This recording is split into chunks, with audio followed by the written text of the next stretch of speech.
Bonjour à tous et bienvenue sur la chaîne, bienvenue dans cette nouvelle vidéo. Aujourd'hui je vous propose une vidéo tout à fait exceptionnelle à plusieurs titres. Je me trouve actuellement dans le temple du Ramesséum, dédié à Ramsès II, qui est un temple absolument génial. Et je suis d'ailleurs au pied de cette immense statue monolithique de l'époque, un mégalithe en granit de plusieurs centaines de tonnes à l'effigie de Ramsès II. Et si aujourd'hui je vous propose la vidéo du jour, c'est surtout grâce à la très aimable autorisation de Pascal Pelletier. Pascal Pelletier, en fait, c'est un vidéaste passionné d'égyptologie, faisant partie de l'association pour la sauvegarde du Ramesséum, qui vient chaque année en Égypte documenter de manière absolument extraordinaire les fouilles qui sont réalisées entre octobre et janvier. Et tout ceci est publié sur sa chaîne, une chaîne tout à fait modeste. Donc déjà, en guise de soutien, je vous invite à aller voir son travail qui est absolument prodigieux. Je vous mets bien entendu le lien qui renvoie vers sa chaîne YouTube dans la description de la vidéo. Et donc dans cette vidéo, c'est un condensé, une synthèse, la moelle osseuse du dernier opus de ses publications sur sa chaîne, comme je l'ai dit, donc qui dure plus d'1 heure et demie, que je vous propose pour que vous puissiez vraiment vous plonger dans ce qu'est une saison de fouilles, comme je le disais aussi auparavant, qui ont lieu du mois d'octobre au mois de janvier, climat oblige ici à Luxor. Et puis c'est aussi très intéressant parce que c'est un temple que j'inclus dans les itinéraires que je fais ici en Égypte, parce que même s'il est dans un état de conservation relativement mauvais par rapport à d'autres temples, comme par exemple celui de Ramsès III, que l'on trouve aussi ici sur la rive ouest de Luxor, eh bien c'est un temple que j'affectionne tout particulièrement parce qu'il est magnifique à bien des égards. Il y a encore de très belles polychromies présentes, il y a des restes mégalithiques. Là je suis actuellement, je vous mens pas, je suis grosso modo dans les restes de la statue qui s'est effondrée suite à un tremblement de terre. Bref, c'est un site absolument extraordinaire, et comme ça fait partie des itinéraires que j'organise ici en Égypte, c'est aussi l'occasion pour moi de vous dire que si vous souhaitez rejoindre le prochain voyage que j'encadre, eh bien entendu, là aussi, dans la description de la vidéo, vous retrouverez le lien avec tous les détails du voyage. Ce qui fait que dans la description, donc, vous avez le lien vers la chaîne de ce cher monsieur Pascal Pelletier. Vous avez également les liens vers, comment dirais-je, l'association pour la sauvegarde du Ramesséum, et vous avez aussi le lien qui renvoie vers la mission archéologique française de Thèbes Ouest. Donc voilà, vous avez désormais toutes les informations en votre possession pour que on se lance le cœur vaillant dans cette vidéo absolument exclusive et fantastique sur la chaîne. Sur le cavalier de Déblais, comme l'espérait Christian, Jocelyne Authier, secondée par Julian Sanchez, a pu atteindre le niveau ramesside et dégager une importante partie de l'allée processionnelle sud du Ramesséum. Cette fouille a permis la découverte de 6 nouveaux emplacements de sphinx, 3 de part et d'autre de l'allée.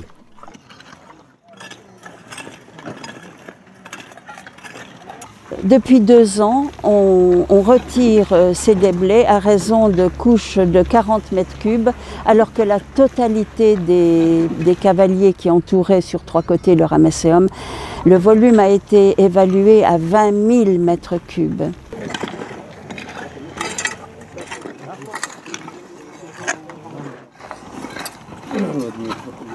Ce qui est intéressant, c'est qu'il monte. Il y a 2 niveaux de briques. Il monte. C'est un fragment qui vient de la voie processionnelle sud. Il faut trouver d'autres morceaux maintenant. Nous avons aussi un autre chantier qui est la tombe de Seth-Epibré, donc cette tombe du Moyen Empire qui se trouve dans le secteur STI du Ramesséum.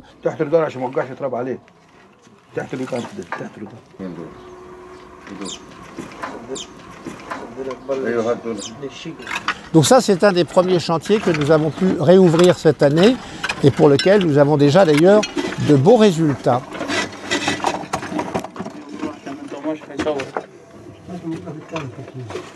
Khalil Doum Kamangoa, parce que mon prix, c'est peut-être une petite offrande de Doum, on ne sait jamais. Voilà, et ça on va les garder, ça c'est un petit pied ça. Ça c'est un petit pied ça de vase. Donc il doit y avoir un autre type de vase dans la tombe. C'est la base? Ah ben oui, c'est un pied. Donc c'est peut-être une coupe, petite coupe. Oui. Donc elle est peut-être dans la tombe encore. On la garder ça parce qu'on verra.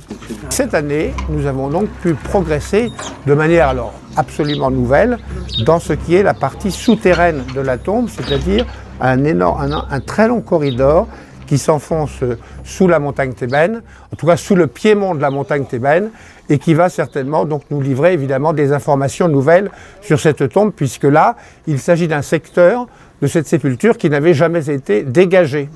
Alors, il est vrai que l'année dernière, il avait fallu déjà dégager toute une partie de la descendrie, c'est-à-dire surtout retirer une série de dalles qui se trouvaient ici et qui provenaient du plafond de l'annexe du trésor de Ramsès II.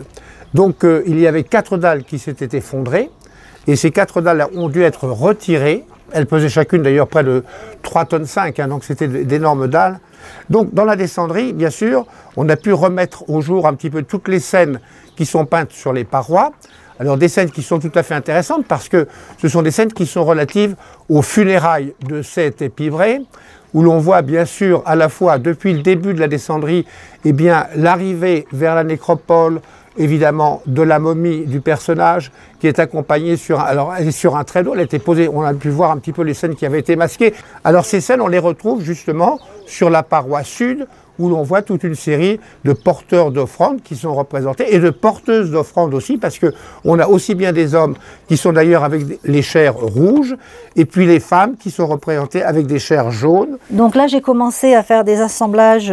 Quand il y a des collages qui sont possibles, j'essaie de les faire maintenant, simplement par réhumidification de l'argile, qui a un liant extraordinaire. Donc en réhumidifiant et en faisant un petit solin sur le côté, là c'est 2 fragments que je viens d'assembler par exemple, pour ne pas perdre ce petit morceau, la base de l'oiseau avec les pattes. Et on a donc les relevés de Quibble de 1898, donc c'est là-dessus que je travaille, c'est-à-dire que j'ai noté le décor qui est encore présent aujourd'hui in situ, jusqu'à cette ligne rouge, et tout ce qui est au-dessus, ce qu'il avait vu lui, donc, a disparu. Donc les premiers fragments que j'ai trouvés correspondent à cela, et la deuxième série là, de fragments, c'est cela, mais je suis absolument sûre que ceux-là sont en place puisqu'on a la correspondance avec le dessin du dessous. Nous avons retrouvé évidemment un certain nombre de vestiges qui sont tout à fait intéressants et qui montrent surtout que cette tombe du Moyen Empire a été, semble-t-il, intensivement réoccupée au cours de la 3e période intermédiaire et même peut-être au cours de l'époque ptolémaïque, puisque certains éléments que nous avons retrouvés pourraient suggérer qu'il y a eu une occupation aussi à l'époque ptolémaïque. Dans les tombes du Moyen Empire, généralement, on trouvait des maquettes en bois qui pouvaient représenter différentes thématiques. Donc là, on sait très bien que dans cette tombe, c'est surtout des bateaux qu'on risque de retrouver, parce que ces bateaux sont d'ailleurs reproduits sur les parois de la descendrie de la tombe. Donc on retrouve là des rames, les manches des rames, les pales de rames. Tombe de cette époque, eh bien, il y avait des maquettes souvent qui étaient disposées dans une salle. Ces bateaux qui avaient dû être entreposés dans la tombe au moment des funérailles. Ces petites rames, finalement, voyez-vous, eh bien, c'est quand même très émouvant quand on sait qu'elles ont près de 4000 ans. Toi, on a Amoré,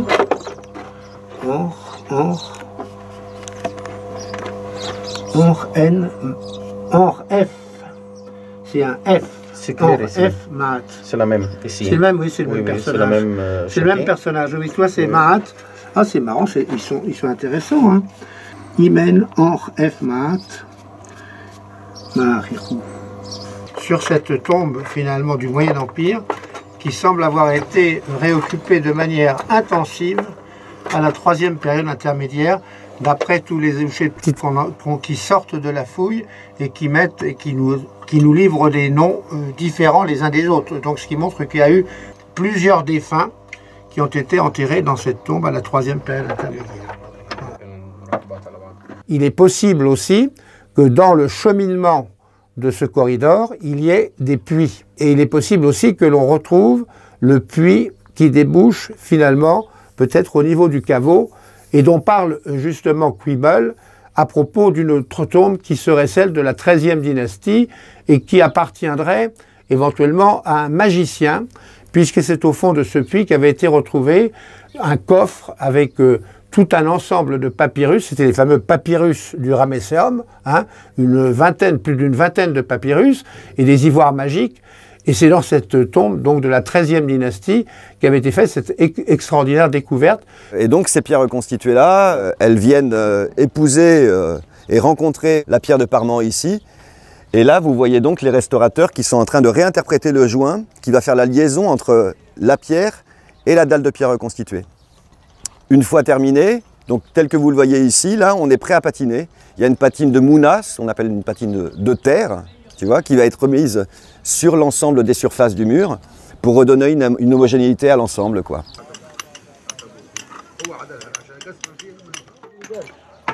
Les archéologues de demain auront toujours des indices pour justement voir le travail qui a été fait par notre mission ici. Et on devrait être dans la ressemblance du mur périmétral sud.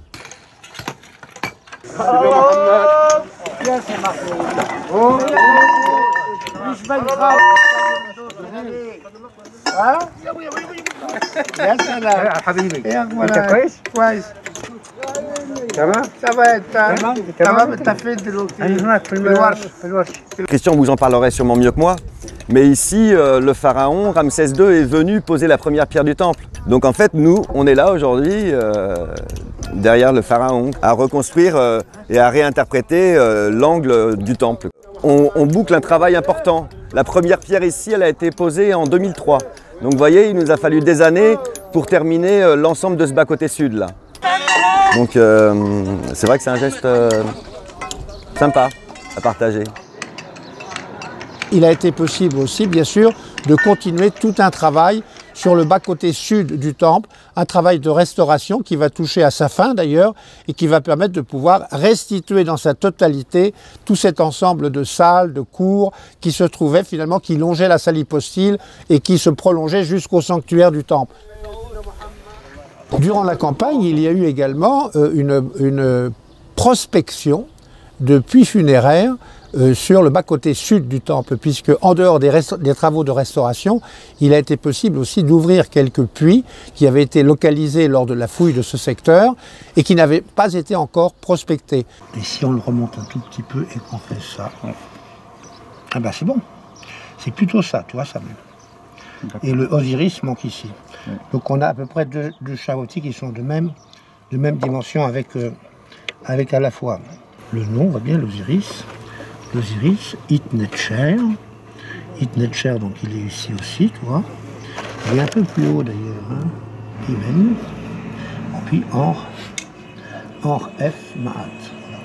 Pour cela, oui, c'est le nom du personnage. À 12h30, c'est la fin du chantier pour toutes les équipes. Après le départ des ouvriers, le silence est retombé sur le temple de Ramsès II. Les membres de la MAFTO se retrouvent à la maison de la mission, située proche des ruines de la cité d'Amenhotep III.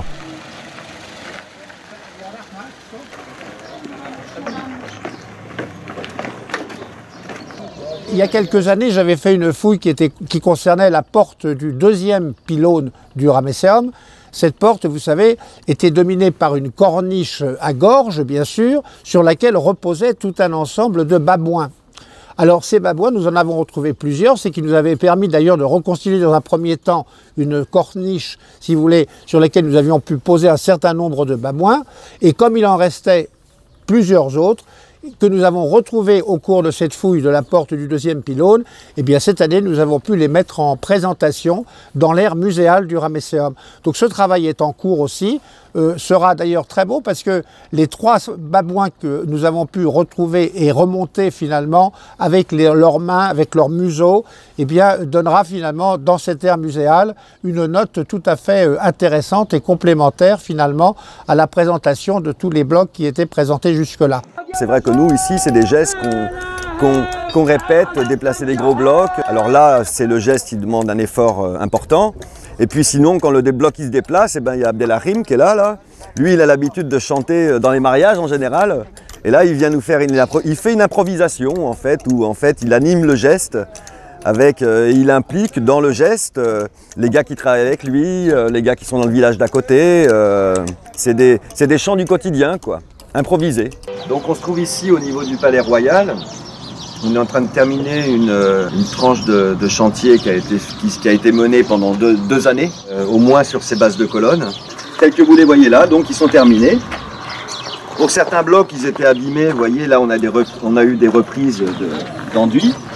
Et ici, ce qui est intéressant, c'est que là, si vous regardez l'amorce de dallage, on voit très bien la dimension du bloc tel qu'il était quand il est arrivé. On se sert du gras, ce qu'on appelle en taille de pierre le gras de la pierre, pour faire l'amorce des dallages qui vont nous permettre ensuite de réintégrer et de reconstituer l'ensemble du dallage de cette zone-ci du temple, quoi.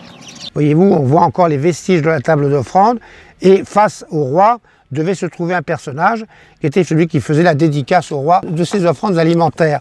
Alors la caractéristique particulière que présente Ramsès II ici, c'est qu'on constate que dans l'une de ses mains, il tient le signe or. Nous sommes face à une image de Ramsès II divinisé. Ça, c'est une stèle qui était en bas-relief.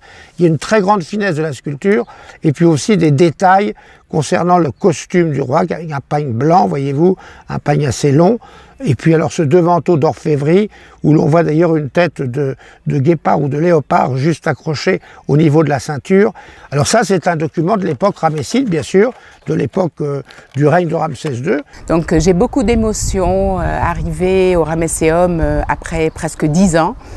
Et donc ça me revient des souvenirs de ma formation archéologique que j'ai faite ici avec Monique Nelson et Christian Leblanc. Parce que les gens, souvent, quand on parle d'archéologie, c'est juste le terrain ou la fouille. Mais ce que j'ai appris avec Christian Leblanc, c'est que la gestion de la fouille est aussi importante que la fouille elle-même. Donc la gestion au sens large, donc c'est la coopération avec les Égyptiens, c'est comment gérer une équipe franco-égyptienne, comment faire la paye des ouvriers, comment faire que les ouvriers arrivent tous à 6 h du matin, faire l'appel, être disciplinés. Valoriser un site est très important, guider les gens, les spécialistes, les non-spécialistes, les amateurs, le visiteur lambda, le touriste, les enfants même. Sur le cavalier de Déblais, c'est l'effervescence. L'un des ouvriers a découvert un fragment de sphinx de la voie processionnelle sud. Jocelyne va enfin pouvoir confirmer ses hypothèses. On a un fragment de visage en cartonnage. Il est parfaitement conservé. Et on peut voir la côté droite et avec l'œil droit. C'est très joli, c'est une pièce très intéressante. C'est un fragment qui vient de la voie processionnelle sud et apparemment c'est une partie d'un cobra qui est probablement l'uréus royal que portait Ramsès II au front sur son émesse, certainement. Donc là c'est l'entrée de la tombe avec le puits, il y aura un puits, un accès à une chambre funéraire. Donc là on voit nettement l'entrée d'un puits en contrebas.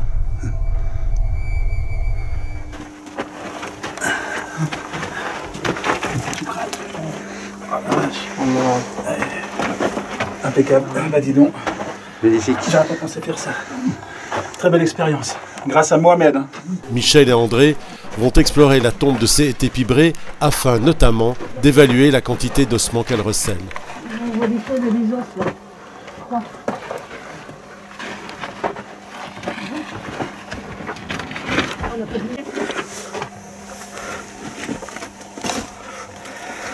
C'est génial. Par contre, on est les premiers depuis. Je ne sais pas combien de temps. Il y a une cavité certainement qui est ici, à savoir si ce n'est pas un puits qui est sur le côté.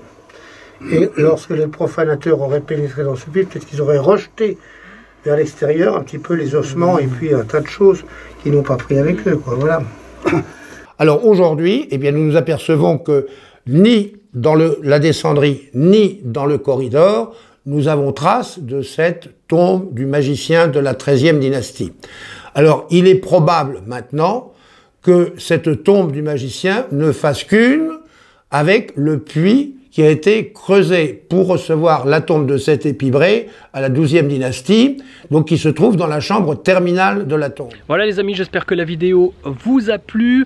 Une fois de plus, merci beaucoup à Pascal Pelletier pour son autorisation. Et d'ici à ce que je vous retrouve sur la chaîne pour de nouvelles réjouissances, portez-vous bien et surtout n'oubliez pas de garder la passion. Ciao ciao.